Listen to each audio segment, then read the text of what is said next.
ਬਹੁਤ ਬਹੁਤ ਸਵਾਗਤ ਹੈ। ਇਹ ਹੈ ਦ ਨਵਜੋਤ ਢਿੱਲੋਂਵਾਲ ਲੈ ਕੇ ਹਾਜ਼ਰ ਹੋਈ ਹਾਂ ਕੁਝ ਖਿਆਲ ਕੁਝ ਸਵਾਲ। ਹਰ ਇੱਕ ਵਿਅਕਤੀ ਦੀ ਜ਼ਿੰਦਗੀ ਦੀ ਜਦੋਂ ਵੀ ਅਸੀਂ ਗੱਲ ਕਰਦੇ ਹਾਂ, ਯਕੀਨਨ ਤੌਰ 'ਤੇ ਸਾਡੀ ਜ਼ਿੰਦਗੀ ਦੇ ਵਿੱਚ ਬਹੁਤ ਕੁਝ ਹੁੰਦਾ ਹੈ। ਬਹੁਤ ਵਾਰੀ ਲੋਕ ਇਹ ਕਹਿੰਦੇ ਆ ਕਿ ਜੀਵਨੀਆਂ ਸ਼ਾਇਦ ਉਹ ਲੋਕ ਲਿਖਦੇ ਆ ਜਿਹੜੇ ਬਹੁਤ ਮਸ਼ਹੂਰ ਹੁੰਦੇ ਆ, ਬਹੁਤ ਪ੍ਰਸਿੱਧ ਹੁੰਦੇ ਆ। ਪਰ ਜੇ ਅਸੀਂ ਇੱਕ ਦੂਸਰੇ ਨੂੰ ਦਿਲ ਖੋਲ੍ਹ ਕੇ ਸੁਣਨਾ ਸ਼ੁਰੂ ਕਰ ਦਈਏ ਅਤੇ ਕੁਝ ਬਹੁਤ ਪਿਆਰ ਦੇ ਨਾਲ ਪੁੱਛਣਾ ਸ਼ੁਰੂ ਕਰ ਦਈਏ, ਇਸ ਤਰ੍ਹਾਂ ਲੱਗੂਗਾ ਕਿ ਹਰ ਇੱਕ ਵਿਅਕਤੀ ਦੀ ਜ਼ਿੰਦਗੀ ਅਸਲ ਦੇ ਵਿੱਚ ਇੱਕ ਲਿਖੀ ਜਾਣ ਵਾਲੀ ਖੂਬਸੂਰਤ ਜੀਵਨੀ ਹੈ।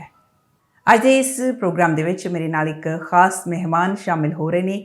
ਉਹਨਾਂ ਬਾਰੇ ਮੈਂ ਇੱਕ ਗੱਲ ਜ਼ਰੂਰ ਕਰਨੀ ਚਾਹੂੰਗੀ ਕਿ ਉਹਨਾਂ ਦਾ ਜਿਹੜਾ ਸਫ਼ਰ ਹੈ ਉਹ ਬਹੁਤ ਇੰਟਰਸਟਿੰਗ ਸਫ਼ਰ ਹੈ। ਇਹਨਾਂ ਨੇ ਕੋਟਕਪੂਰੇ ਤੋਂ ਆਪਣੀ ਜ਼ਿੰਦਗੀ ਦੀ ਸ਼ੁਰੂਆਤ ਕੀਤੀ ਅਤੇ ਇੱਕ ਸਮਾਂ ਇਹੋ ਜਿਹਾ ਆਇਆ ਜਦੋਂ ਇਹ ਅਮਰੀਕਾ ਆ ਗਏ। ਅਮਰੀਕਾ ਦੇ ਵਿੱਚ ਇਹਨਾਂ ਦਾ ਆਪਣਾ ਪਰਿਵਾਰ ਵਧਿਆ ਫੁੱਲਿਆ।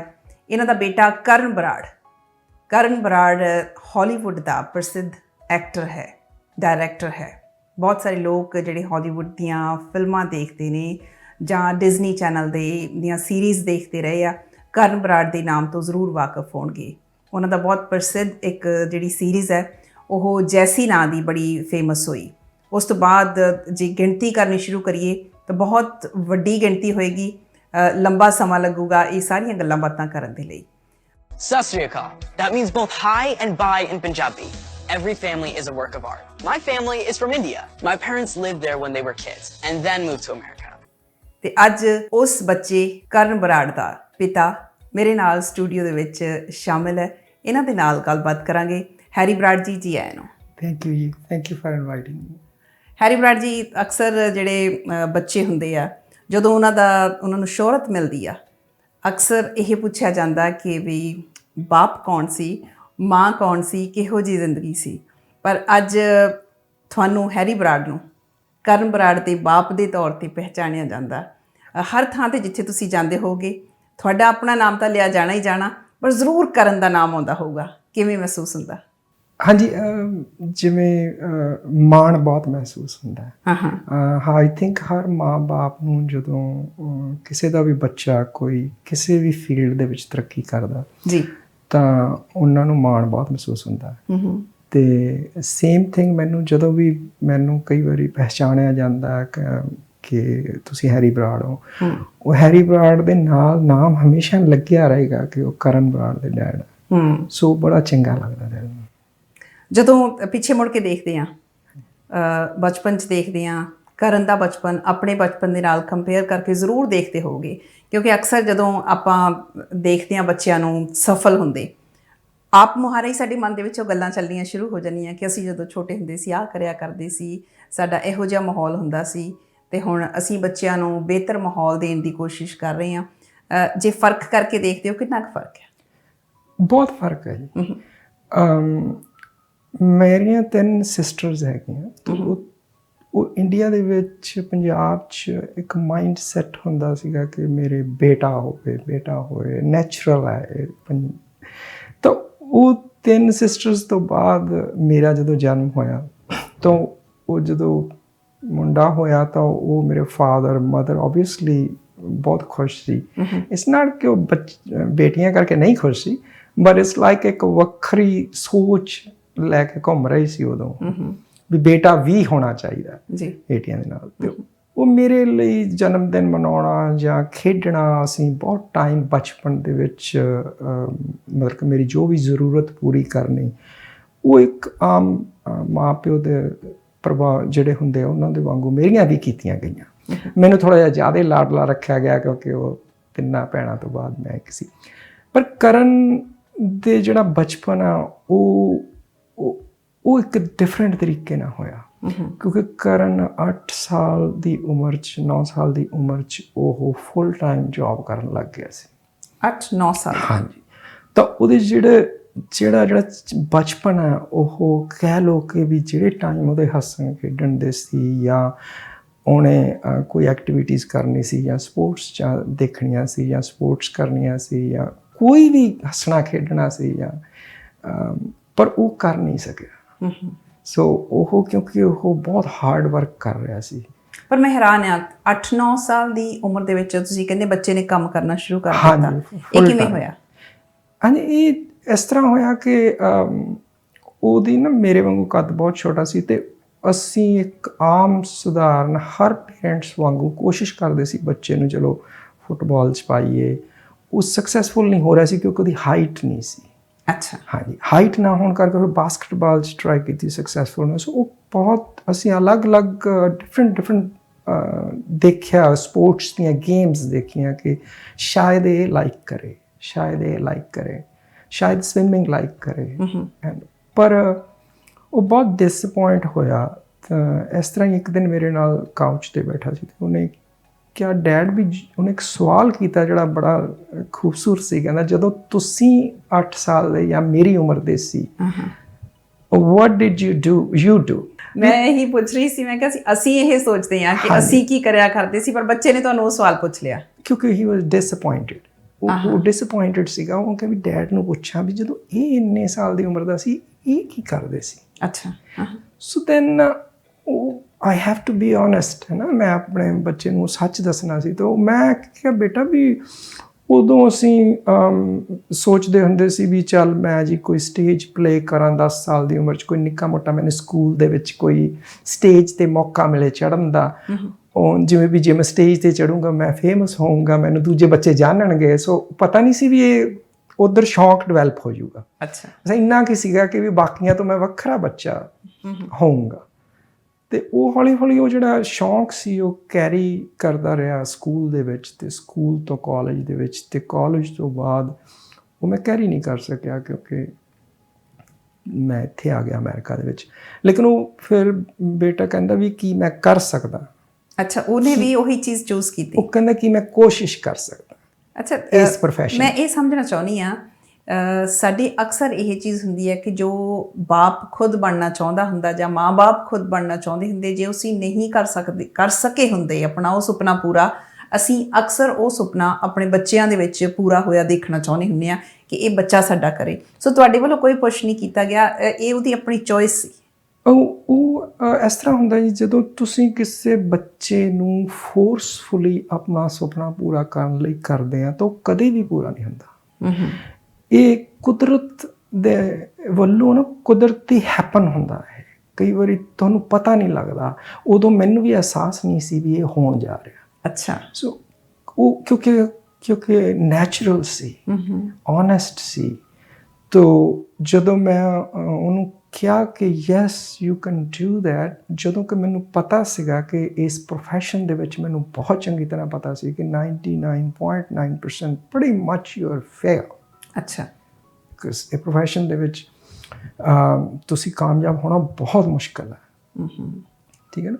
ਤਾਂ ਉਹ ਮੈਨੂੰ ਇੰਨਾ ਪਤਾ ਹੋਣ ਦੇ ਬਾਵਜੂਦ ਗੱਲ ਇਹ ਨਹੀਂ ਹੁੰਦੀ ਕਿਹੜਾ ਪ੍ਰੋਫੈਸ਼ਨ ਕਿੰਨਾ ਫੇਲ ਹੈ ਜਾਂ ਕਿੰਨਾ ਪਾਸ ਹੈ। ਗੱਲ ਇਹ ਹੁੰਦੀ ਹੈ ਕਿ ਪੇਰੈਂਟਸ ਦੀ ਕਿਸ ਲੈਵਲ ਦੀ ਸਪੋਰਟ, ਫਿਰ ਜਿਹੜੀ ਪਰਸੈਂਟੇਜ ਆ ਉਹ ਐਡਜਸਟ ਹੋ ਜਾਂਦੀ ਹੈ।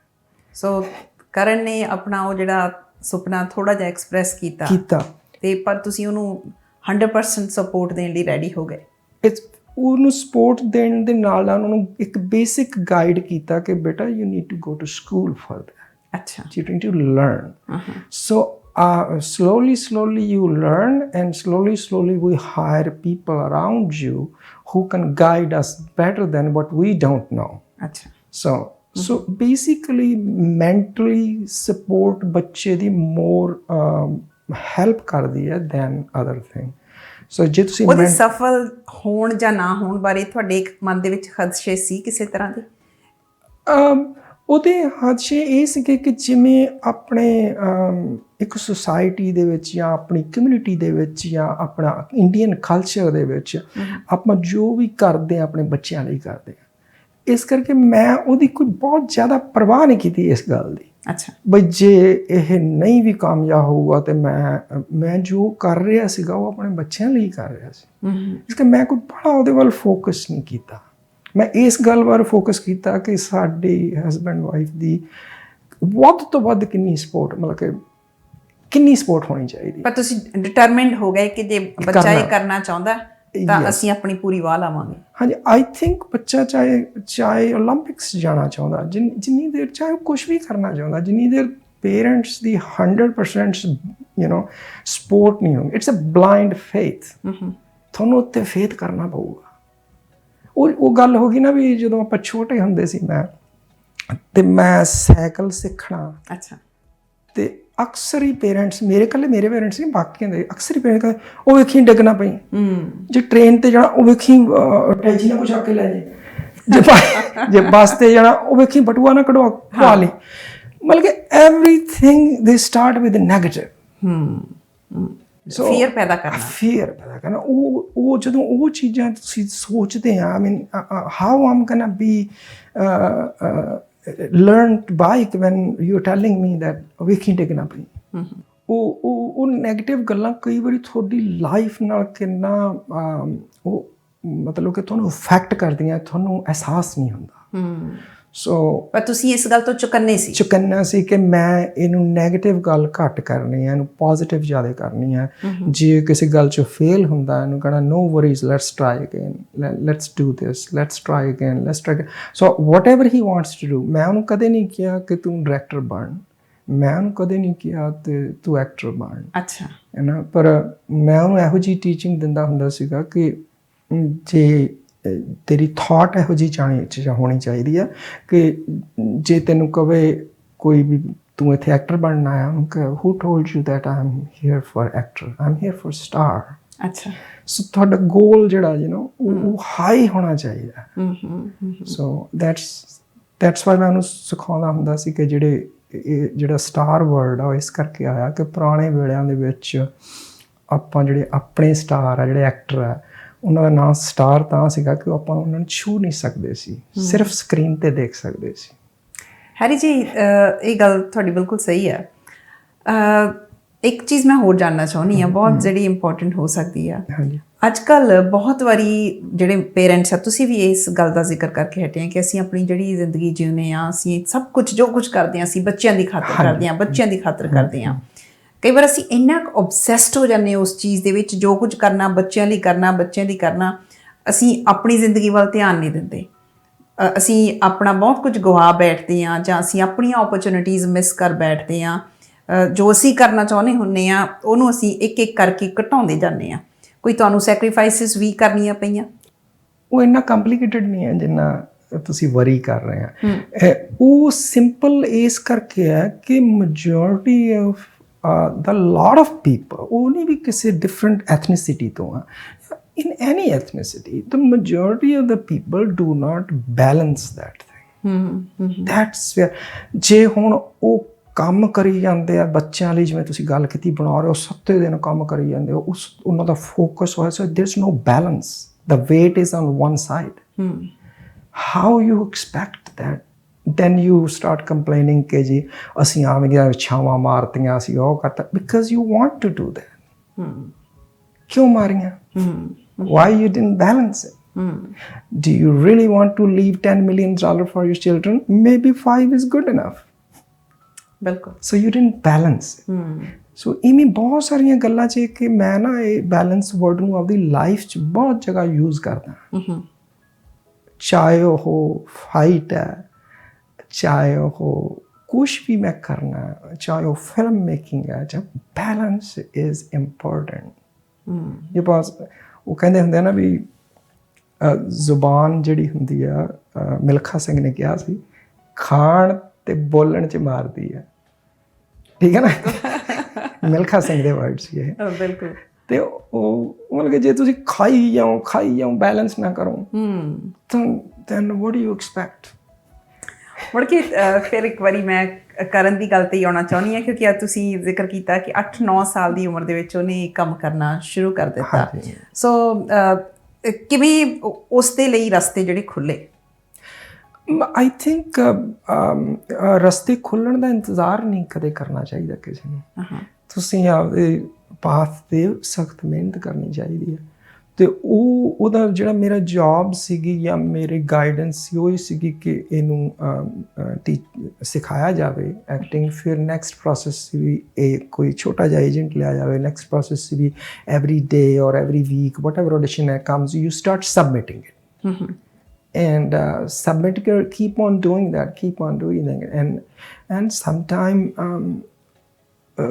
ਤੁਹਾਡੇ 'ਚ ਹਰ ਬੱਚੇ 'ਚ ਕੋਈ ਗੱਲ ਕੋਈ ਯੂਨੀਕ ਹੁੰਦੀ ਆ ਤੁਸੀਂ ਇਹ ਕੋਸ਼ਿਸ਼ ਨਾ ਕਰੋ ਮੈਂ ਕਿਸੇ ਵਰਗਾ ਬਣਨਾ ਉਹ ਜ਼ਰੂਰ ਕਿਉਂਕਿ ਜੇ ਸ਼ਾਹਰੁਖ ਖਾਨ ਐਕਟਰ ਹੈ ਜਿਹੜਾ ਜੀ ਉਹ ਦੁਨੀਆ 'ਚ ਇੱਕ ਹੀ ਹੈ ਉਹਦੇ ਵਰਗਾ ਬਣਨ ਦੀ ਲੋੜ ਨਹੀਂ ਹੈ ਐਵੇਂ ਅਮਿਤਾਭ ਬੱਚਨ ਐਵੇਂ ਨਵਜੋਤ ਢਿੱਲੋਂ ਦੁਨੀਆ 'ਚ ਇੱਕ ਹੀ ਹੈ ਉਹਦੇ ਵਰਗੇ ਬਣਨ ਦੀ ਕੋਸ਼ਿਸ਼ ਨਾ ਕਰੋ ਹਾਂ ਤੁਸੀਂ ਕੀ ਹੈ ਉਹ ਤੁਹਾਡੇ 'ਚ ਕੁਆਲਿਟੀ ਬਾਹਰ ਕੱਢੋ ਤਾਂ ਕਿ ਤੁਸੀਂ ਵੀ ਯੂਨੀਕ ਹੋਵੋਗੇ ਪਰ ਉਹਦੇ ਤਾਂ ਹੀ ਪੋਸੀਬਲ ਆ ਆਪਣੇ ਆਪ ਪਛਾਣਾਂਗੇ ਹਾਂਜੀ ਆਪਾਂ ਨੂੰ ਪਛਾਣਾਂਗੇ ਬਹੁਤੀ ਵਾਰੀ ਸਾਡਾ ਫੋਕਸ ਇਹ ਹੈ ਕਿ ਵੀ ਉਹ ਕੀ ਕਰ ਰਿਹਾ ਅਸੀਂ ਵੀ ਉਹ ਕਰ ਲਈਏ ਉਹ ਕੀ ਕਰ ਰਿਹਾ ਉਹ ਜਿਹਾ ਕਰ ਲਈਏ ਜਾਂ ਉਹ ਫਿਰ ਐਕਚੁਅਲ ਉਹ ਫਰਸਟ੍ਰੇਸ਼ਨ ਵੀ ਆਉਂਦੀ ਹੈ ਉਹ ਆਏ ਆ ਵੀ ਤੁਸੀਂ ਕਿਸੇ ਨੂੰ ਐਵੇਂ ਆਪ ਨਹੀਂ ਲੱਭ ਰਹੇ ਤੁਸੀਂ ਕੀ ਕਰਨਾ ਤੁਸੀਂ ਕਿਸੇ ਨੂੰ ਫਾਲੋ ਕਰੀ ਜਾਂਦੇ ਮੈਂ ਉਹਦੇ ਵਰਗਾ ਪੜ੍ਹਨਾ ਤੁਸੀਂ ਉਹਦੇ ਵਰਗਾ ਨਹੀਂ ਬਣ ਸਕਦੇ ਯੂ ਕੈਨ ਉਹ ਮੂਮੈਂਟ ਯਾਦ ਹੈ ਜਦੋਂ ਫਸਟ ਟਾਈਮ ਕਰਨ ਦੀ ਜਿਹੜੀ ਸਿਲੈਕਸ਼ਨ ਹੋਈ ਸੀ ਹਾਂਜੀ ਕਰਨ ਦੀ ਸਿਲੈਕਸ਼ਨ ਹੋਈ ਸੀ ਉਹਨੂੰ 3 ਫਿਲਮਾਂ ਮਿਲੀਆਂ ਸੀ 20th ਸੈਂਚੁਰੀ ਫੌਕਸ ਦੀਆਂ ਅੱਛਾ ਤਾਂ ਉਹ ਫਿਲਮ ਅਸੀਂ ਸਿਆਟਲ ਰਹਿੰਦੇ ਸੀ ਤੇ ਉਹ ਸ਼ੂਟ ਹੁੰਦੀ ਸੀ Vancouver every year like for 2 months 2.5 months ਕਿਉਂਕਿ he is one of the regular actor into the film so it required by the studio have to be there for more than a couple of months I think but that doesn't mean that he's working every day that means he might be working 3 days a week sometime 5 sometime 0 but it depends on the situation ਤਾਂ ਉਦੋਂ ਉਹ ਜਿਹੜੀ book ਸੀਗੀ Diary of a Wimpy Kid ਉਹ ਬਹੁਤ ਹੀ famous New York time best seller book ਸੀ ਇਸ ਕਰਕੇ ਉਹਦੇ ਜਿਹੜੇ ਰੀਡਰ ਸੀ ਉਹ ਆਲਰੇਡੀ ਐਸਟੈਬਲਿਸ਼ ਸੀਗੇ ਯੂ ਨੋ ਹਾਂਜੀ ਉਹਦੇ ਫੈਨ ਸੀਗੇ ਉਹ establish millions of people fan ਸੀਗੇ ਉਹਦੇ ਇਸ ਕਰਕੇ ਉਹ character is already well known as a ਨੇਮ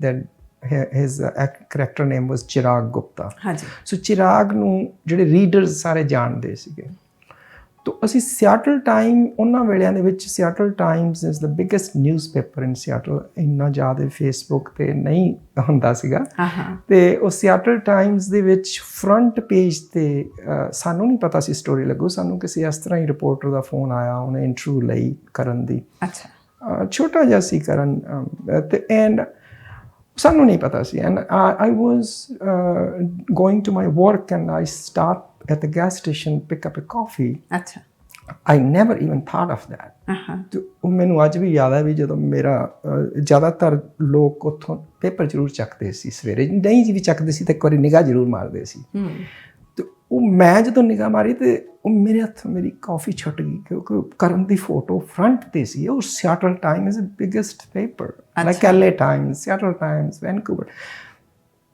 ਉਹ ਮੈਨੂੰ ਯਕੀਨ ਨਹੀਂ ਆ ਰਿਹਾ ਸੀਗਾ ਵੀ ਇਹ ਫਰੰਟ 'ਤੇ ਪਿਕਚਰ ਲੱਗੀ ਹੈ ਦੈਨ ਕਿਉਂਕਿ ਉਸ ਲੋਕਲ ਸਿਆਟਲ ਤੋਂ ਸੀ ਬੱਚਾ ਇਸ ਕਰਕੇ ਦੇ ਫੀਲ ਪ੍ਰਾਊਡ ਕੇ ਵੀ ਸਾਡੇ ਸਿਆਟਲ ਦਾ ਬੱਚਾ ਜਿਹੜਾ ਸੋ ਉਹ ਚੇਅਰ 'ਤੇ ਬੈਠਾ ਸੀ ਉਹਦੇ ਪਿੱਛੇ ਸੀਗਾ ਡਾਇਰੀ ਆਫ ਵਿੰਪੀ ਕਿਡ ਮੈਂ ਪਿੱਛੇ ਦੇਖ ਰਿਹਾ ਸੀ ਉਹ ਅੱਜ ਵੀ ਮੇਰੀ ਫੇਵਰੇਟ ਫੋਟੋ ਹੈ ਵਾਹ so that's how you know ਉਸ ਤੋਂ ਬਾਅਦ ਤੁਹਾਨੂੰ ਲਗਾਤਾਰ ਬੱਚੇ ਦੇ ਨਾਲ ਰਹਿਣਾ ਪਿਆ ਹੋਊਗਾ ਸ਼ੈਡੋ ਕਰਨਾ ਪਿਆ ਹੋਊਗਾ ਕਿਉਂਕਿ ਉਮਰ ਬਹੁਤ ਥੋੜੀ ਸੀ ਉਹਦੀ ਉਸ ਟਾਈਮ ਹਾਂਜੀ 9 ਸਾਲ ਦਾ ਸੀ ਸ਼ਾਇਦ ਤੇ ਉਹ ਉਦੋਂ ਇਸ ਤਰ੍ਹਾਂ ਸੀਗਾ ਕਿ ਉਹ ਪ੍ਰੀ ਸਕੂਲ ਜਾਂਦਾ ਸੀ ਤੇ ਉਹ ਸਕੂਲ ਦੇ ਵਿੱਚ ਆਏ ਸੀ ਅਸੀਂ ਫਿਲਮ ਕਰ ਆਉਂਦੇ ਸੀ ਸਿਆਟਲ ਆਪਣੇ ਵੈਨਕੂਵਰ 2 ਮਹੀਨੇ ਤੇ ਵਾਪਸ ਆ ਕੇ ਉਹਨੂੰ ਉਹ ਕੈਚ ਅਪ ਕਰ ਲੈਂਦਾ ਸੀ ਸਕੂਲ ਦੀਆਂ ਜੋ ਵੀ ਹੋਮਵਰਕ ਜਾਂ ਜੋ ਵੀ ਤੁਹਾਨੂੰ ਨਾਲ ਟਰੈਵਲ ਕਰਨਾ ਪੈਂਦਾ ਸੀ ਉਹਦੇ ਨਾਲ ਰਹਿਣਾ ਪੈਂਦਾ ਸੀ ਹਾਂਜੀ ਪੈਂਦਾ ਸੀ ਉਹ ਕੀ ਤੁਹਾਡਾ ਆਪਣਾ ਜਿਹੜਾ ਕੰਮ ਸੀ ਕਾਰੋਬਾਰ ਸੀ ਉਹਦਾ ਕੀ ਕੀਤਾ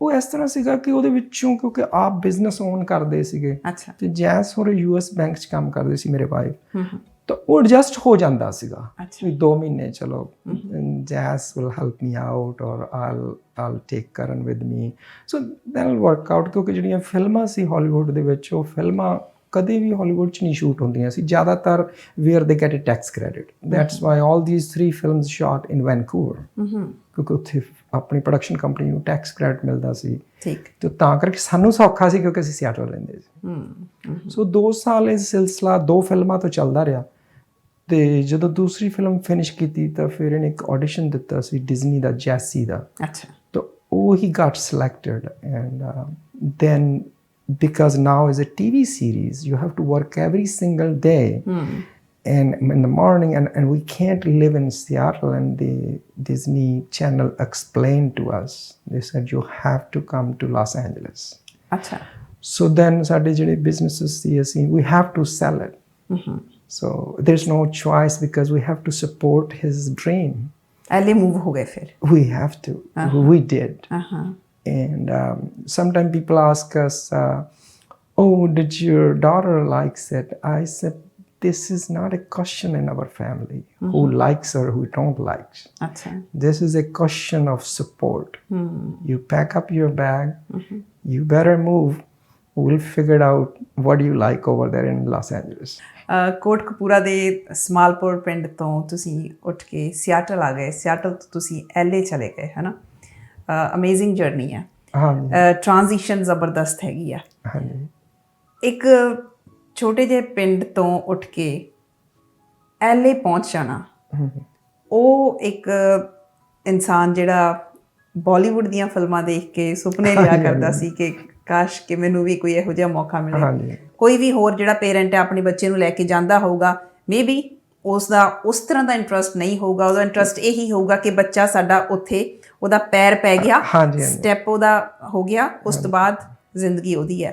ਪਰ ਤੁਸੀਂ ਲਗਾਤਾਰ ਨਾਲ ਜੁੜੇ ਰਹੇ। ਸੋ ਤੁਹਾਡੀਆਂ ਕੁਝ ਆਬਜ਼ਰਵੇਸ਼ਨਸ, ਕੁਝ ਤੁਸੀਂ ਉੱਥੇ ਬਹੁਤ ਕੁਝ ਜੋ ਐਕਸਪੀਰੀਅੰਸ ਕੀਤਾ ਹੋਊਗਾ, ਜੋ ਉਹ ਵੀ ਸਾਡੇ ਸੁਣਨ ਵਾਲਿਆਂ ਦੇ ਨਾਲ ਸ਼ੇਅਰ ਕਰ ਸਕੋ।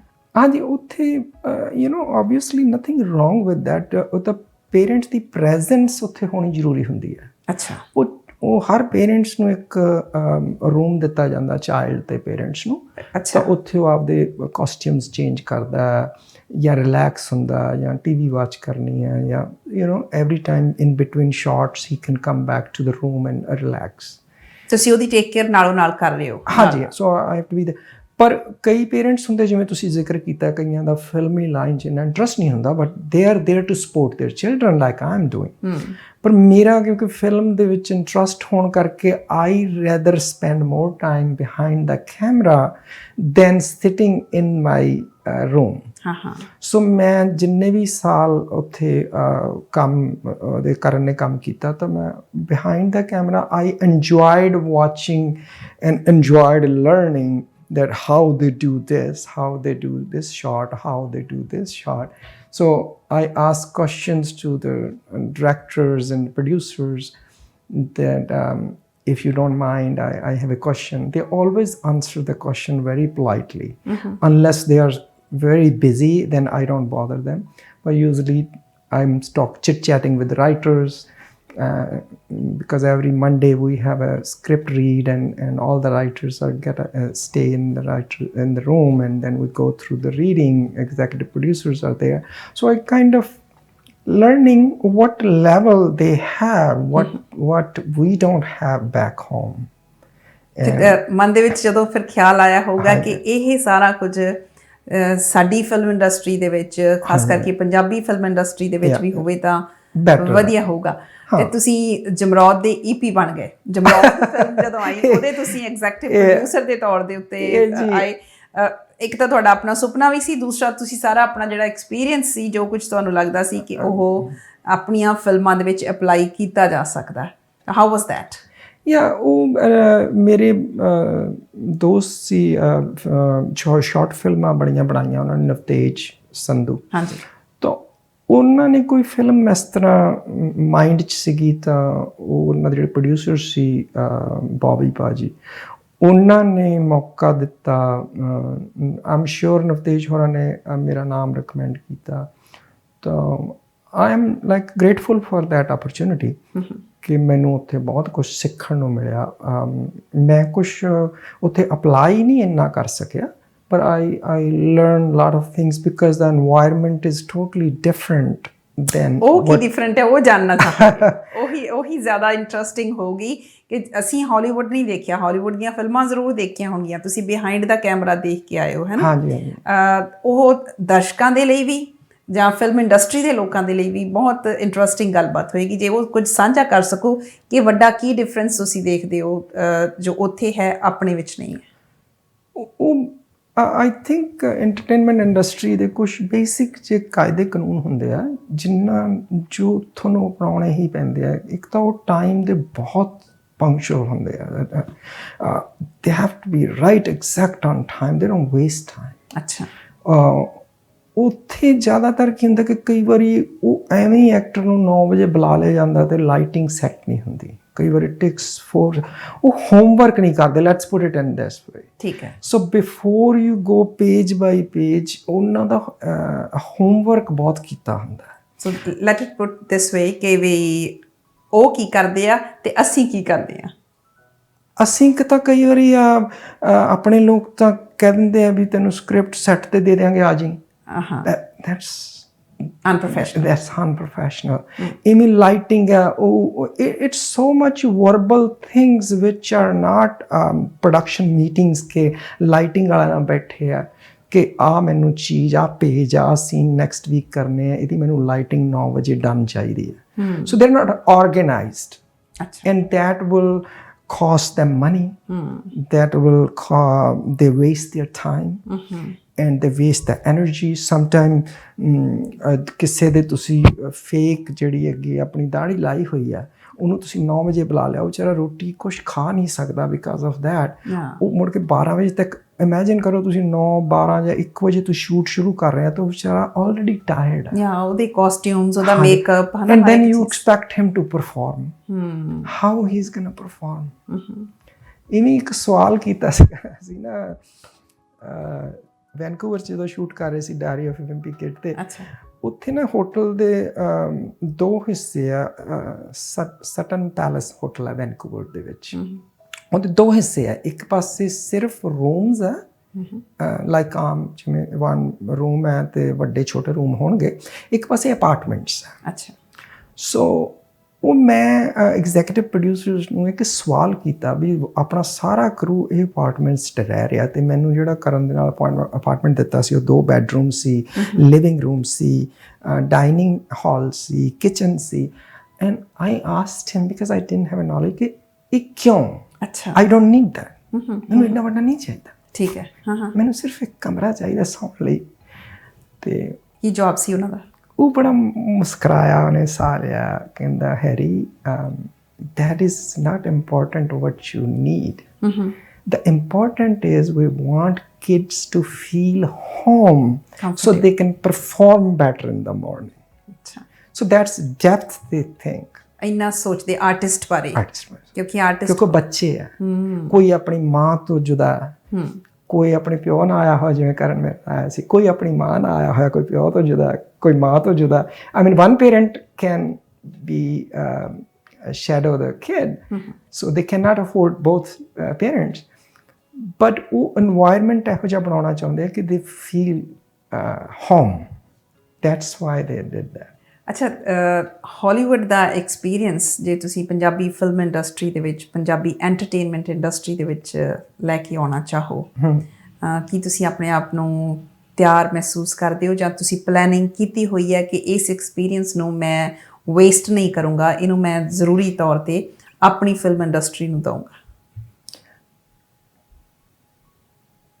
ਯੈਸ, ਬਟ ਮਾਨ ਸਾਹਿਬ ਕਹਿੰਦੇ ਹੁੰਦੇ, ਗੁਰਦਾਸ ਮਾਨ ਜੀ, ਉਹ ਨਿਮਰਤਾ ਉਹਨਾਂ 'ਚ, ਉਹ ਕਹਿੰਦੇ ਹੁੰਦੇ ਆ, ਐ ਨਹੀਂ ਵੀ ਇਕੱਲੇ ਉਹਨਾਂ 'ਚ ਨਿਮਰਤਾ, ਬੜੇ ਲੋਕਾਂ 'ਚ ਹੈ। ਉਹ ਕਹਿੰਦੇ ਹੁੰਦੇ ਆ ਵੀ ਮੈਂ ਅੱਜ ਵੀ ਸਿੱਖ ਰਿਹਾ। ਸੋ ਮੈਨੂੰ ਲੱਗਦਾ ਵੀ ਮੈਂ ਉਹਨਾਂ ਗੱਲਾਂ ਤੋਂ ਇਨਸਪਾਇਰ ਹੁੰਦਾ ਜਦੋਂ ਮੈਂ ਇਹੋ ਜਿਹੀਆਂ ਗੱਲਾਂ ਸੁਣਦਾ ਕਿਸੇ ਆਰਟਿਸਟ ਤੋਂ। ਸੋ ਮੈਂ ਆਪਦੇ ਆਪ ਨੂੰ ਕਦੇ ਵੀ ਈਵਨ ਮਰਨ ਤੱਕ ਵੀ ਪੂਰਾ ਨਹੀਂ ਸਮਝ ਸਕੂੰਗਾ।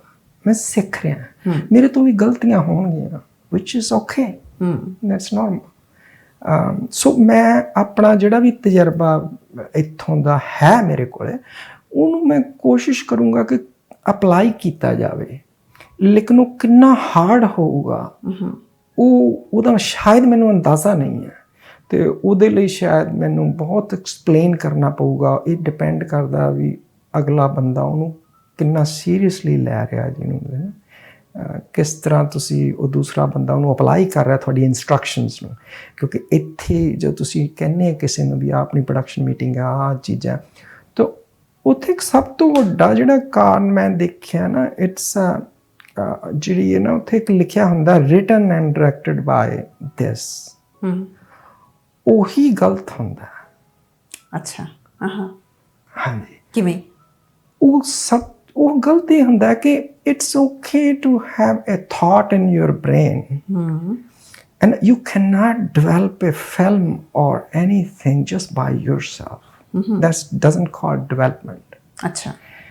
in ਜਿਹੜੇ ਕਰਨ ਦੇ ਸ਼ੋਅ ਸੀਗੇ ਜਾਂ ਹਾਲੀਵੁੱਡ 'ਚ ਕੋਈ ਫਿਲਮਾਂ ਹੁੰਦੀਆਂ, ਆਈਡੀਆ ਉੱਥੇ ਹੁਣ ਜਿਵੇਂ 10 ਰਾਈਟਰ ਹੁੰਦੇ ਸੀ ਤੇ ਇੱਕ ਜਣੇ ਨੇ ਇੱਕ ਆਈਡੀਆ ਦੇਣਾ ਕਿ ਇਸ ਐਪੀਸੋਡ ਦਾ ਨਾਂ ਇਹ ਹੈ ਤੇ ਆਹ ਇੱਕ ਲਾਈਨ ਹੈ, ਇਹਦੇ ਦੁਆਲੇ ਐਪੀਸੋਡ ਘੁੰਮਣਾ ਹੈ ਤੇ ਆਹ ਮੋਟੀ ਮੋਟੀ ਜੀ ਸਟੋਰੀ ਹੈ।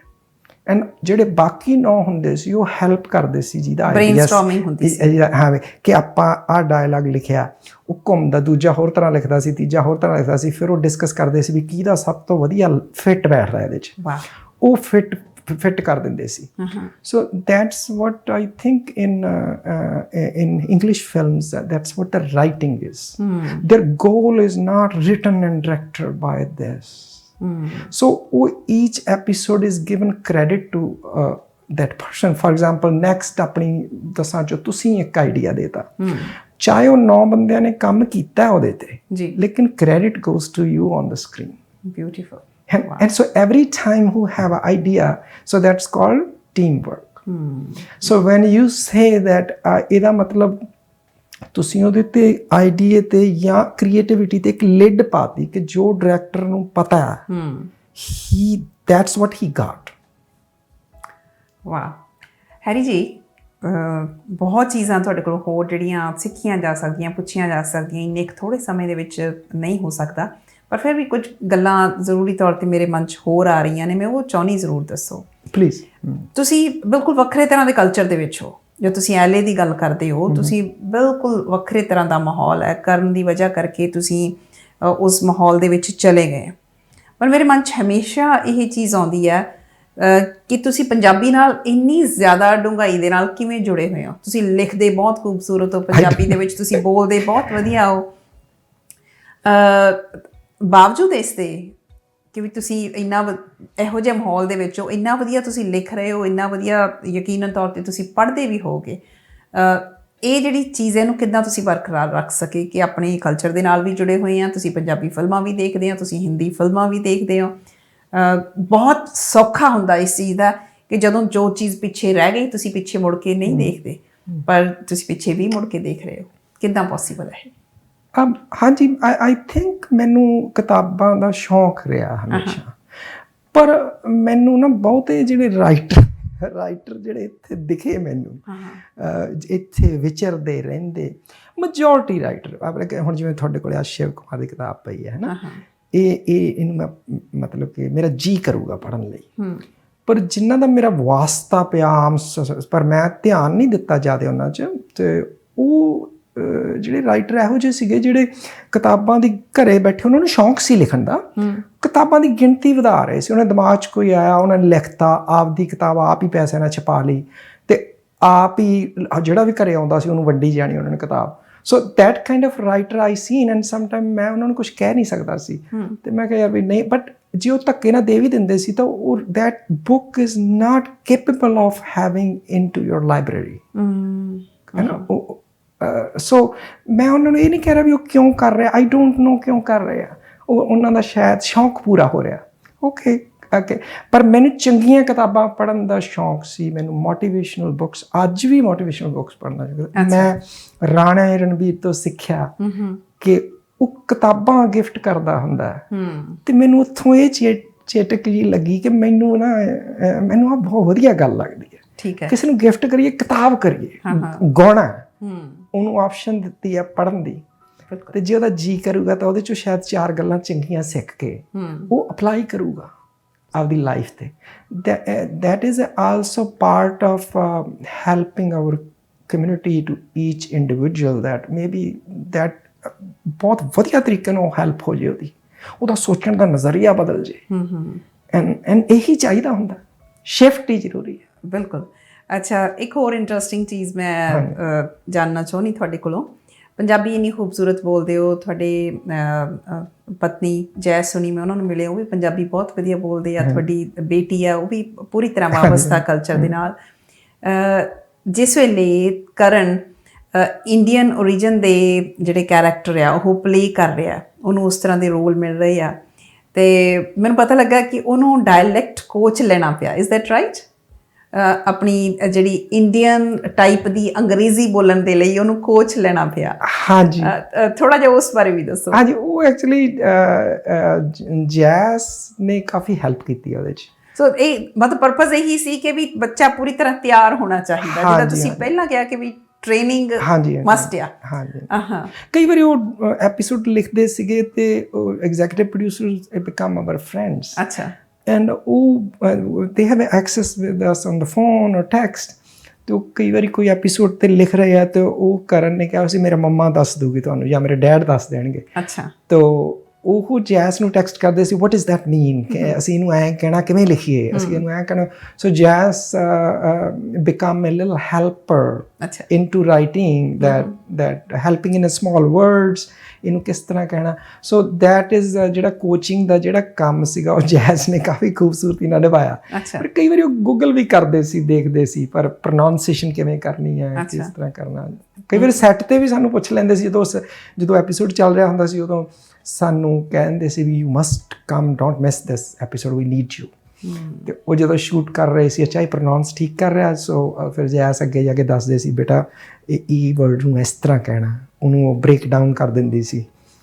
ਸੋ ਜੈਸ ਸੀ ਉਹਨਾਂ ਦੇ ਡਾਇਲੈਕਟ ਕੋਚ ਸੀ ਇੱਕ ਤਰੀਕੇ ਦੇ ਨਾਲ। ਕਾਈਂਡ ਆਫ, ਯਾ ਸ਼ੀ ਵਾਸ ਹੈਲਪਿੰਗ। ਯਾ ਬਿਕਾਜ਼ ਕਿਉਂਕਿ ਮੈਂ ਕਰਨ ਬਾਰੇ ਪੜ੍ਹ ਰਹੀ ਸੀ ਨਾ, ਉਹਨਾਂ ਨੇ ਸਪੈਸ਼ਲੀ ਮੈਂਸ਼ਨ ਕੀਤਾ ਹੋਇਆ ਸੀ ਕਿ he had a dialect coach. ਪਰ ਉਹ ਇੰਗਲਿਸ਼ ਦੇ ਜਿੰਨੇ ਵੀ ਕੋਈ ਵੀ ਐਪੀਸੋਡ ਡਿਜ਼ਨੀ ਦੇ ਵਿੱਚ ਸ਼ੂਟ ਨਹੀਂ ਹੁੰਦਾ without coach. The coach is every day for every child. ਅੱਛਾ, ਉਸ ਕੈਰੈਕਟਰ ਦੇ ਨਾਲ ਬਿਲਕੁਲ ਇੱਕਮਿਕ ਹੋਣ ਦੇ ਲਈ। ਹਾਂਜੀ, ਉਹ ਸਾਰੇ।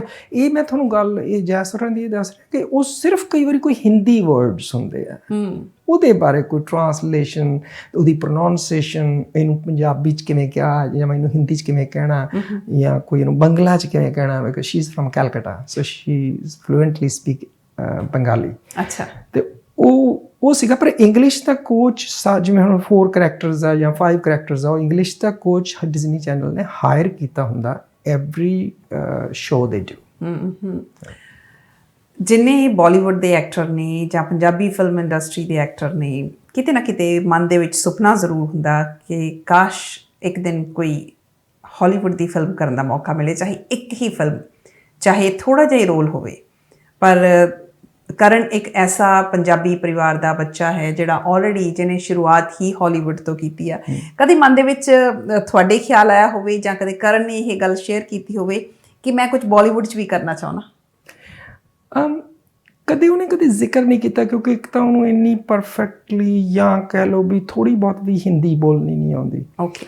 ਤੇ ਇੱਕ ਕਦੇ ਮੌਕਾ ਵੀ ਨਹੀਂ ਇੰਨਾ ਮਿਲਿਆ। ਇੱਕ ਵਾਰੀ ਸ਼ਾਇਦ ਥੋੜ੍ਹਾ ਜਿਹਾ ਮੌਕਾ ਮਿਲਿਆ ਸੀ ਕੋਈ, ਤੇ ਉਹ ਸ਼ਾਇਦ ਡੇਟਸ ਵਗੈਰਾ ਵਰਕ ਨਹੀਂ ਕਰ ਸਕੀਆਂ। ਸੋ ਪਰ ਉਹ ਕੋਈ ਇੰਨੀ ਕਿਉਰਿਓਸਿਟੀ ਨਹੀਂ ਹੋਈ। ਅੱਛਾ।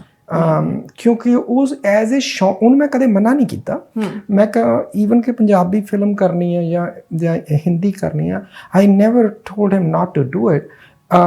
ਪਰ ਉਹਦਾ ਐਜ਼ ਏ ਸ਼ੌਕ ਉਹ ਕਰ ਸਕਦਾ, ਦੈਟਸ ਓਕੇ। ਪਰ ਉਹ ਸ਼ਾਇਦ ਕਦੇ ਉਹਨੇ ਸ਼ੌਕ ਇੰਟਰਸਟ ਦਿਖਾਇਆ ਨਹੀਂ ਵੀ ਮੈਂ ਕੋਈ ਪੰਜਾਬੀ ਫਿਲਮ ਕਰਾਂ, because he always talked about dad I want to step up. ਅੱਛਾ। I don't want to step down. ਪਰ ਉਹਦੀ ਇੱਕ ਕੋਟੇਸ਼ਨ ਬੜਾ ਛੋਟਾ ਸੀਗਾ ਜਦੋਂ, ਮੈਨੂੰ ਹਮੇਸ਼ਾ ਬਹੁਤ ਯਾਦ ਆਉਂਦੀ, ਜਿਹੜੀ ਤੁਹਾਨੂੰ ਪੰਜਾਬੀ ਜਾਂ ਹਿੰਦੀ ਫਿਲਮਾਂ ਜਾਂ ਉਹ ਦੇਖਣ ਨੂੰ ਨਹੀਂ ਮਿਲੂਗੀ, ਕਦੇ ਇੰਟਰਵਿਊ 'ਚ ਨਹੀਂ ਮਿਲੂਗੀ, ਕਦੇ ਕੋਈ ਸੋਚੂਗਾ ਹੀ ਨਹੀਂ ਉਸ ਲੈਵਲ 'ਤੇ। ਅੱਛਾ। ਉਹ ਇੱਕ ਵਾਰੀ ਉਹਨੂੰ I remember that he was walking on ਜਿਹੜਾ ਰੈੱਡ ਕਾਰਪਟ 'ਤੇ ਵਾਕ ਕਰ ਰਿਹਾ ਸੀ, ਅਤੇ ਉਦੋਂ ਛੋਟਾ ਹੋਣ ਕਰਕੇ ਮੈਨੂੰ ਵੀ ਨਾਲ ਪਿੱਛੇ ਉਹਦੇ ਪਬਲਿਸਿਸਟ ਤੋਂ ਪਿੱਛੇ ਮੈਨੂੰ ਵੀ ਵਾਕ ਕਰਨਾ ਪੈਂਦਾ ਸੀ। ਅਤੇ ਮੈਂ ਪਿੱਛੇ ਹੁੰਦਾ ਸੀ, ਫਰੰਟ 'ਤੇ ਨਹੀਂ। ਅਤੇ ਉਹ ਵਾਕ ਕਰ ਰਿਹਾ ਸੀ, ਕਿਸੇ ਰੇਡੀਓ ਹੋਸਟ ਸੀ ਜਾਂ TV ਹੋਸਟ, ਉਹਨੇ ਮਾਈਕ ਉਹਦੇ ਅੱਗੇ ਕਰਤਾ, ਕਹਿੰਦਾ ਵੀ ਜਦੋਂ ਤੂੰ ਉੱਪਰ ਉਸ TC 'ਤੇ ਚੜ੍ਹ ਗਿਆ ਪਹਾੜ ਦੀ, ਤੇ ਜਿੱਥੇ ਤੂੰ ਚੜ੍ਹ ਰਿਹਾ ਹੈ ਨਾ, ਜਾਂ ਸਟਾਰ ਕਾਮਯਾਬ ਹੋ ਗਿਆ, ਉਸ ਕਾਮਯਾਬੀ ਬੁਲੰਦੀ 'ਤੇ ਚਲਾ ਗਿਆ, ਤੇ ਤੂੰ ਕੀ ਸੋਚਦਾ? ਅੱਛਾ। ਉਹਨੇ ਸਵਾਲ ਕੀਤਾ, ਤੇ ਮੈਂ ਉਹਦੇ ਕੋਲੇ ਖੜਾ ਸੁਣ ਰਿਹਾ ਸੀ ਉਹ ਸਵਾਲ, ਤੇ ਮੈਂ ਬੜਾ ਪਜ਼ਲ ਹੋ ਗਿਆ ਆਪਦੇ ਆਪ 'ਚ। ਮੈਂ ਕਿਹਾ ਵੀ ਇਹਦਾ ਜਵਾਬ ਕਿਵੇਂ ਦਊਗਾ ਕੀ ਜਵਾਬ ਦਿਓ? ਹਾਂ, ਇਹ 10 ਸਾਲ ਦਾ ਇਹ ਬੱਚੇ ਕੋਲੋਂ ਏਡਾ ਸਵਾਲ ਪੁੱਛਿਆ ਜਾ ਰਿਹਾ। ਸਵਾਲ ਪੁੱਛਿਆ ਵੀ ਉਹ ਕਿਵੇਂ, ਹਜੇ ਉਹਨੇ ਆਪਦੇ ਕੈਰੀਅਰ ਨੂੰ ਸ਼ੁਰੂ ਕੀਤਾ, ਉਹਦਾ ਸ਼ੋਅ ਬੜਾ ਪਪੂਲਰ ਹੋ ਗਿਆ ਸੀ ਤੇ he was like all the reporters were crazy to get interviews on the red carpet for that. Every film ਤੇ ਉਹ ਜਾ ਰਿਹਾ, ਡਿਜ਼ਨੀ ਦੀ ਕੋਈ ਫਿਲਮ ਰੈਡ ਕਾਰਪਟ ਤੇ ਉਹਨੂੰ ਬੱਚਿਆਂ ਨੂੰ ਵਾਕ ਕਰਾ ਰਹੇ because of the popularity, show the popularity ਵਧਾਉਣ ਦੇ ਲਈ they invite all the Disney stars on the walk on the red carpet. ਤਾਂ ਉਹਦਾ ਜਵਾਬ ਸੀਗਾ ਬੜਾ ਸ਼ਾਂਤ ਜਿਹਾ ਜਵਾਬ ਸੀਗਾ। ਉਹ ਮੈਨੂੰ ਉਹਨੇ ਬਹੁਤ ਕੁਝ ਸਿਖਾਇਆ। ਕਹਿੰਦਾ ਮੈਂ ਉਸ ਕਹਿੰਦਾ ਪਹਾੜ ਦੀ ਚੋਟੀ ਤੇ ਚੜ੍ਹ ਕੇ ਇਕੱਲਾ ਨਹੀਂ ਰਹਿਣਾ ਚਾਹੁੰਦਾ। ਵਾਹ, ਅੱਛਾ। ਕਹਿੰਦਾ ਉੱਥੋਂ ਮੈਂ ਇੱਕ ਰੱਸੀ ਥੱਲੇ ਸਿੱਟੂੰਗਾ, ਜਿਹਨੂੰ ਨਾਲ ਦੇ ਉਹ ਰੱਸੀ ਨਾਲ ਫੜ ਕੇ ਉੱਤੇ ਮੈਨੂੰ ਜੁਆਇਨ ਕਰਨਗੇ।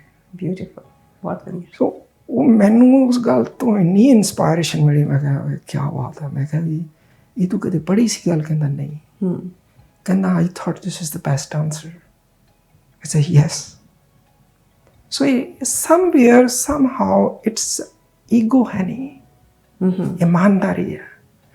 ਇਹ ਚੀਜ਼ਾਂ ਨਾਲ ਇੱਕ ਨਾ ਕਿਊਬ ਬਣਦਾ ਜਿਹਨੂੰ ਤੁਸੀਂ ਸੋਲਵ ਕਰਦੇ ਆ।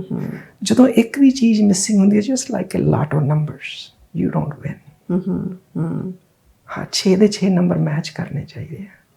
ਇਵੇਂ ਜੇ ਤੁਹਾਡੇ 'ਚ ਨਿਮਰਤਾ, ਕੋਈ ਈਗੋ ਨਹੀਂ ਹੈ, ਤੁਸੀਂ ਡੈਡੀਕੇਸ਼ਨ ਹੈ, ਤੁਸੀਂ ਸਭ ਕੁਝ, ਇਹ ਸਾਰੇ ਲਾਟੋ ਦੇ ਨੰਬਰਸ ਹੁੰਦੇ ਆ। ਬਹੁਤ ਖੂਬ। ਐਂਡ ਉਹ ਜਦੋਂ 6 ਜਾਂ 7 ਜਾਂ ਜੋ ਵੀ ਨੰਬਰ ਜਦੋਂ ਮਿਲਦੇ ਆ ਨਾ, then it become a product. And then ਚਾਹੇ ਉਹ ਸਕਸੈਸਫੁਲ ਹੋਵੇ ਚਾਹੇ ਨਾ ਹੋਵੇ, then you feel proud of yourself. Exactly. Harry ਜੀ, ਸਮਾਂ ਆਪਾਂ ਨੂੰ ਹੋਰ ਇਜਾਜ਼ਤ ਨਹੀਂ ਦੇ ਰਿਹਾ। ਇੰਨੀਆਂ ਗੱਲਾਂ ਤੁਸੀਂ ਕੀਤੀਆਂ, ਬਹੁਤ ਚੰਗਾ ਲੱਗਾ। ਪਰ ਇੱਕ ਚੀਜ਼ ਮੈਂ ਸਪੈਸੀਫਿਕਲੀ ਬਹੁਤ ਸਾਲਾਂ ਦੀ ਜਦੋਂ ਦੀ ਮੈਂ ਤੁਹਾਨੂੰ ਜਾਣਦੀ ਹਾਂ, ਮੈਂ ਚਾਹੁੰਦੀ ਹਾਂ ਕਿ ਸਾਡੇ ਜਿਹੜੇ ਬੱਚਿਆਂ ਦੇ, ਛੋਟੇ ਬੱਚਿਆਂ ਦੇ ਮਾਪੇ ਆ ਖਾਸ ਕਰਕੇ, ਉਹਨਾਂ ਦੇ ਲਈ ਤੁਸੀਂ ਜ਼ਰੂਰ ਕੋਈ ਨਾ ਕੋਈ ਮੈਸੇਜ ਦੇ ਕੇ ਜਾਓ। ਕਿਉਂਕਿ ਅੱਜ ਜਿੱਥੇ ਤੁਹਾਡੀ ਆਪਣੀ ਜਰਨੀ ਦੀ ਅਸੀਂ ਗੱਲ ਕੀਤੀ ਹੈ, ਨਾਲ ਨਾਲ ਕਰਨ ਦੀ ਜਰਨੀ ਦੀ ਵੱਧ ਗੱਲ ਹੋਈ ਹੈ, ਪਰ ਉਹਦੇ ਪਿੱਛੇ ਲਗਾਤਾਰ ਤੁਸੀਂ ਨਜ਼ਰ ਆ ਰਹੇ ਸੀ। ਬੇਸ਼ੱਕ ਸਾਨੂੰ ਸਕਰੀਨ 'ਤੇ ਤੁਸੀਂ ਨਹੀਂ ਦਿਸਦੇ, ਪਰ ਤੁਸੀਂ ਸ਼ਾਮਿਲ ਹੁੰਦੇ ਹੋ, ਤੁਸੀਂ ਉੱਥੇ ਬਿਲਕੁਲ ਸ਼ਾਮਿਲ ਹੁੰਦੇ ਹੋ। ਸਾਡੇ ਸੁਣਨ ਵਾਲਿਆਂ ਨੂੰ, ਖਾਸ ਕਰਕੇ ਜਿਨ੍ਹਾਂ ਦੇ ਬੱਚੇ ਹਾਲੇ ਛੋਟੇ ਨੇ, ਜਿਨ੍ਹਾਂ ਦੇ ਮਨਾਂ ਦੇ ਵਿੱਚ ਅਸੀਂ ਕਈ ਵਾਰੀ ਥਾਟਸ ਐਸੇ ਪਾ ਦਿੰਦੇ ਹਾਂ, ਜਿੱਦਾਂ ਤੁਸੀਂ ਨੈਗੇਟਿਵ ਥਾਟਸ ਦੀ ਗੱਲ ਕੀਤੀ ਆ, ਜਾਂ ਕੁਝ ਆਪ ਨਹੀਂ ਅਸੀਂ ਕਰ ਸਕੇ ਹੁੰਦੇ, ਅਸੀਂ ਉਹ ਬੱਚਿਆਂ ਦੇ ਥਰੂ ਕਰਾਉਣਾ ਚਾਹੁੰਦੇ ਹੁੰਦੇ। ਤੁਸੀਂ ਵਿੱਚ ਮੈਂਸ਼ਨ ਕੀਤਾ ਸੀ ਕਿ ਫੋਰਸ ਨਹੀਂ ਕਰੋ, ਪੁਸ਼ ਨਹੀਂ ਕਰੋ ਬੱਚੇ ਨੂੰ। ਕੁਝ ਹੋਰ ਟਿਪਸ ਖਾਸ ਕਰਕੇ ਮਾਪਿਆਂ ਵੱਲੋਂ ਕੀ ਕੀਤਾ ਜਾਵੇ ਆਪਣੇ ਬੱਚਿਆਂ ਦੇ ਲਈ, ਤਾਂ ਕਿ ਜ਼ਿੰਦਗੀ ਜਿਹੜੀ ਹੈ ਉਹਨਾਂ ਦੀ ਵੀ ਸਮੂਥ ਚੱਲੇ, ਕਿਸੇ ਤਰ੍ਹਾਂ ਦਾ ਸਟ੍ਰੈਸ ਨਾ ਹੋਵੇ। ਆਉਂਦਾ ਸਾਡੀ ਸਾਰਿਆਂ ਦੀ ਜ਼ਿੰਦਗੀ ਦੇ ਸਟ੍ਰੈਸ ਆ। ਜਦੋਂ ਕਰਨ ਨੇ, ਛੋਟੇ ਹੁੰਦੇ ਨੇ, 8 ਸਾਲ ਦੇ ਨੇ, ਤੁਹਾਨੂੰ ਪੁੱਛਿਆ ਕਿ ਜਦੋਂ ਤੁਸੀਂ ਛੋਟੇ ਹੁੰਦੇ ਸੀ ਕੀ ਕਰਿਆ ਕਰਦੇ ਸੀ, ਸਾਰੇ ਬੱਚੇ ਇਹੋ ਜਿਹੇ ਸਵਾਲ ਨਹੀਂ ਪੁੱਛਦੇ, ਨਾ ਸਾਰੇ ਮਾਪੇ ਤੁਹਾਡੇ ਵਰਗੇ ਜਵਾਬ ਦੇ ਸਕਦੇ ਆ। ਸੋ ਕੁਝ ਸੁਨੇਹੇ ਮਾਪਿਆਂ ਦੇ ਨਾਮ। ਹਾਂਜੀ, ਇਹ ਆਈ ਥਿੰਕ ਆਪਾਂ ਕਿਹੋ ਜਿਹੇ ਖੂਬਸੂਰਤ ਕਲਚਰ ਤੋਂ ਆਏ ਹਾਂ। ਤੇ ਉਹ ਮੈਂ ਹਮੇਸ਼ਾ ਯਾਦ ਕਰਦਾ ਹੁੰਦਾ ਵੀ ਕਹਿੰਦੇ ਹੁੰਦੇ ਨਾ ਵੀ ਦੁਬਾਰਾ ਜਨਮ ਹੋਇਆ। ਮੈਂ ਕਹਿੰਦਾ ਹੁਣ ਜੇ ਰੱਬਾ ਮੇਰਾ ਜਨਮ ਦੁਬਾਰਾ ਹੋਵੇ ਨਾ, ਉਹ ਇੱਕ ਨਾ ਐਜ਼ ਏ ਸਿੱਖ ਹੀ ਹੋਵੇ, ਪੰਜਾਬੀ ਪਰਿਵਾਰ 'ਚ ਹੀ ਹੋਵੇ, ਕਿਉਂਕਿ ਮੈਨੂੰ ਚੰਗਾ ਲੱਗੂਗਾ। ਤੇ ਉਹ ਆਪਣੇ ਇੱਕ ਕਲਚਰ ਦਾ ਹਿੱਸਾ ਹੈ ਕਿ ਆਪਾਂ ਆਪਣੇ ਬੱਚਿਆਂ ਲਈ ਬਹੁਤ ਫਿਕਰਮੰਦ ਹੁੰਦੇ ਹਾਂ। ਕਈ ਵਾਰੀ ਉਹ ਜਿਹੜਾ ਫਿਕਰ ਹੈ ਨਾ, ਉਹ ਜਿਵੇਂ ਬਾਲਟੀ 'ਚੋਂ ਪਾਣੀ ਡਿੱਗਣ ਲੱਗ ਪੈਂਦਾ ਹੁੰਦਾ ਨਾ, ਓਵਰਫਲੋ ਕਰਨ ਲੱਗ ਜਾਂਦਾ, ਉਹ ਉਵੇਂ ਓਵਰਫਲੋ ਕਰਨ ਲੱਗ ਜਾਂਦਾ ਹੁੰਦਾ, ਅਤੇ ਉਹ ਚੰਗਾ ਨਹੀਂ ਹੁੰਦਾ। ਫਿਕਰ ਕਰਨਾ ਜ਼ਰੂਰ ਚਾਹੀਦਾ, ਪਰ ਉਹਦੀਆਂ ਕੁਛ ਧਿਆਨ ਰੱਖਣਾ ਚਾਹੀਦਾ ਕਿ ਜਿਹੜਾ ਉਹ, ਜਿਵੇਂ ਮੈਂ ਬੈਲੈਂਸ ਦੀ ਗੱਲ ਕਰਦਾ, ਜਿਹੜਾ ਥੋੜ੍ਹਾ ਜਿਹਾ ਬੈਲੈਂਸ ਰੱਖੇ ਤੁਹਾਡੀ ਲਾਈਫ ਨੂੰ। ਉਹਨਾਂ ਨੂੰ ਮੇਰੇ ਹਿਸਾਬ ਨਾਲ ਮੈਸੇਜ ਇਹ ਹੈ ਕਿ ਜਿਹੜਾ ਬੱਚਾ ਹੁੰਦਾ ਨਾ, ਉਹਦੇ 'ਤੇ ਥੋਪੋ ਨਾ ਕੁਛ ਕਿ ਜੀ ਤੂੰ ਡਾਕਟਰ ਬਣ, ਕਿਉਂਕਿ ਡਾਕਟਰ ਪੈਸੇ ਜ਼ਿਆਦਾ ਕਮਾਉਂਦੇ ਆ, ਤੇਰੀ ਲਾਈਫ ਚੰਗੀ ਹੋਊਗੀ ਕਿਉਂਕਿ ਤੇਰੇ ਮਾਂ ਪਿਓ ਤੇਰੇ ਬਾਰੇ ਵਰੀਡ ਹੈ ਕਿ ਤੇਰੀ ਲਾਈਫ ਚੰਗੀ ਹੋਵੇ। ਕਈ ਵਾਰੀ ਬੱਚਾ ਇੱਕ ਬਹੁਤ ਖੂਬਸੂਰਤ ਪੇਂਟਰ ਬਣ ਜਾਂਦਾ, ਤੁਹਾਨੂੰ ਪਤਾ ਨਹੀਂ ਉਹ $1 ਮਿਲੀਅਨ ਦੀ ਆਪਦੀ ਪੇਂਟਿੰਗ ਵੇਚਦਾ, ਜਿਹੜਾ ਕਿ ਡਾਕਟਰ $1 ਮਿਲੀਅਨ ਇੱਕ ਪੇਂਟਿੰਗ ਬਣਾ ਹੀ ਨਹੀਂ ਸਕਦਾ ਇੱਕ ਦਿਨ 'ਚ। ਸੋ ਡੋਂਟ ਜੱਜ your children, don't underestimate them. ਹਰ ਬੱਚਾ ਖੂਬਸੂਰਤ ਹੁੰਦਾ, ਹਰ ਬੱਚੇ 'ਚ ਗੁਣ ਹੁੰਦਾ, ਕਿਸੇ 'ਚ ਕਿਸੇ ਕਿਸਮ ਦਾ ਹੁੰਦਾ, ਕਿਸੇ 'ਚ ਕਿਸੇ ਕਿਸਮ। ਮੈਨੂੰ ਨਹੀਂ ਪਤਾ ਸੀ ਕਰਨ 'ਚ ਇਹ ਗੁਣ, I don't know, let them figured out. ਉਹਨਾਂ ਨੂੰ ਆਪੇ ਲੱਭਣ ਦਿਓ ਉਸ ਗੁਣ ਨੂੰ। ਲੱਭ ਕੇ ਨਾ ਉਹਨਾਂ ਨੂੰ ਉਹਨਾਂ ਦੀ ਸਪੋਰਟ ਚਾਹੀਦੀ ਹੁੰਦੀ ਉਹਨਾਂ ਦੇ। ਹੁਣ ਜੇ ਤੁਸੀਂ ਕਹੋਗੇ ਉਹ ਚਪੇੜ ਮਾਰ ਕੇ ਕਹੋਗੇ ਚੁੱਪ ਕਰਕੇ ਬਹਿ ਜਾ, ਇਹ ਨਹੀਂ ਕਰਨਾ, ਇਹ ਤੇਰੇ ਚੰਗੇ ਲਈ ਨਹੀਂ ਹੈ, ਹਾਂ, ਤੁਸੀਂ ਕਿਉਂ ਆਪਦੇ ਆਪ ਨੂੰ ਇਹ ਟੈਗ ਲਾਤਾ ਕਿ ਤੁਸੀਂ ਸਭ ਕੁਝ ਚੰਗਾ ਹੀ ਸੋਚੋਗੇ? ਤੁਹਾਨੂੰ ਕਿਵੇਂ, ਹਾਂ ਤੁਸੀਂ ਕਿਵੇਂ 100% ਇੱਕ ਗਾਰੰਟੀ ਦੇਤੀ ਕਿ ਤੁਸੀਂ ਚੰਗਾ ਹੀ ਸੋਚੋਗੇ? ਬਿਲਕੁਲ। ਹੋ ਸਕਦਾ ਤੁਸੀਂ ਉਹਨੂੰ ਇਹੋ ਜਿਹੇ ਰਸਤੇ ਲੈ ਜਾਓ ਜਿੱਥੇ ਉਹ ਵਿਚਾਰਾ ਜਾਣਾ ਹੀ ਨਾ ਚਾਹੁੰਦਾ ਹੋਵੇ, ਤੇ ਉਹਦੇ ਲਈ ਉਹ ਡਿਜ਼ਾਸਟਰ ਹੋ ਜਾਏ, ਉਹਦੀ ਲਾਈਫ ਤਹਿਸ-ਨਹਿਸ ਕਰ ਦਿਓ। ਜਿਵੇਂ ਸਮਾਂ ਨਹੀਂ ਵਾਪਸ ਆਉਂਦਾ ਹੁੰਦਾ, ਜਿਵੇਂ ਤੁਸੀਂ ਆਪ ਦਾ ਸਮਾਂ ਨਹੀਂ ਖਰਾਬ ਕਰਨਾ ਚਾਹੁੰਦੇ, ਇਵੇਂ ਬੱਚੇ ਦਾ ਵੀ ਸਮਾਂ ਖਰਾਬ ਨਾ ਕਰੋ। ਉਹਨੂੰ ਸਪੋਰਟ ਕਰੋ, ਉਹਨੂੰ ਦੱਬ ਕੇ ਸਪੋਰਟ ਕਰੋ, ਜਿੰਨੀ ਵੀ ਕਰ ਸਕਦੇ ਆ ਕਰੋ, ਤਾਂ ਕਿ ਉਹ ਖੁੱਲ੍ਹ ਕੇ ਖੇਡ ਸਕੇ। ਬਹੁਤ ਖੂਬ। ਹਾਂਜੀ, ਹੈਰੀ ਬਰਾੜ ਜੀ, ਇਸ ਗੱਲਬਾਤ ਦੇ ਲਈ ਬਹੁਤ ਬਹੁਤ ਸ਼ੁਕਰੀਆ। Thank you so much. Thank you so much for inviting me hair ਜੀ, ਬੜਾ ਚੰਗਾ ਲੱਗਿਆ। ਅਖੀਰ 'ਚ ਮੈਨੂੰ ਜੇ ਸ਼ੈਟੀ ਹੁਣਾਂ ਦਾ ਇੱਕ ਕੋਟ ਯਾਦ ਆ ਰਿਹਾ, ਜਿੱਥੇ ਉਹ ਕਹਿੰਦੇ ਆ ਕਿ 3 C's are cancers of our mind. ਉਹਦੇ ਵਿੱਚ ਗੱਲ ਕਰਦੇ ਆ, ਕਹਿੰਦੇ ਜਦੋਂ ਅਸੀਂ ਕਿਸੇ ਨੂੰ ਕੰਪੇਅਰ ਕਰਦੇ ਹਾਂ, C ਕੰਪੈਰੀਜ਼ਨ, ਦੂਸਰੀ C ਕੰਪਲੇਨ ਕਰਨ ਦੀ ਗੱਲ ਕਰਦੇ ਆ, ਤੀਸਰੀ ਕ੍ਰਿਟੀਸਾਈਜ਼ ਕਰਨ ਦੀ ਗੱਲ ਕਰਦੇ ਆ। ਇਹ ਚੀਜ਼ਾਂ ਆਪਣੀ ਜ਼ਿੰਦਗੀ ਦੇ ਵਿੱਚੋਂ ਜੇ ਮਾਈਨਸ ਕਰ ਦਈਏ, ਜ਼ਿੰਦਗੀ ਬਹੁਤ ਖੂਬਸੂਰਤ ਹੋ ਸਕਦੀ ਆ। ਇਹੀ ਸਭ ਕੁਝ ਅੱਜ ਹੈਰੀ ਬਰਾੜ ਜੀ ਬਿਆਨ ਕਰਕੇ ਹਟੇ ਆ। ਮੈਂ ਉਮੀਦ ਕਰਦੀ ਹਾਂ ਕਿ ਅੱਜ ਦਾ ਇਹ ਐਪੀਸੋਡ ਤੁਹਾਨੂੰ ਪਸੰਦ ਆਇਆ ਹੋਵੇਗਾ। ਜੇ ਪਸੰਦ ਆਇਆ ਤਾਂ ਇਹਨੂੰ ਅੱਗੋਂ ਤੁਸੀਂ ਸ਼ੇਅਰ ਵੀ ਜ਼ਰੂਰ ਕਰਿਓ, ਅਤੇ ਕੋਸ਼ਿਸ਼ ਕਰਿਓ ਥੋੜ੍ਹਾ ਜਿਹਾ ਸਮਾਂ ਕੱਢ ਕੇ, ਕੁਝ ਪਲ ਕੱਢ ਕੇ ਇਸ ਚੈਨਲ ਨੂੰ ਸਬਸਕ੍ਰਾਈਬ ਵੀ ਕਰਿਓ। ਸ਼ੁਕਰੀਆ।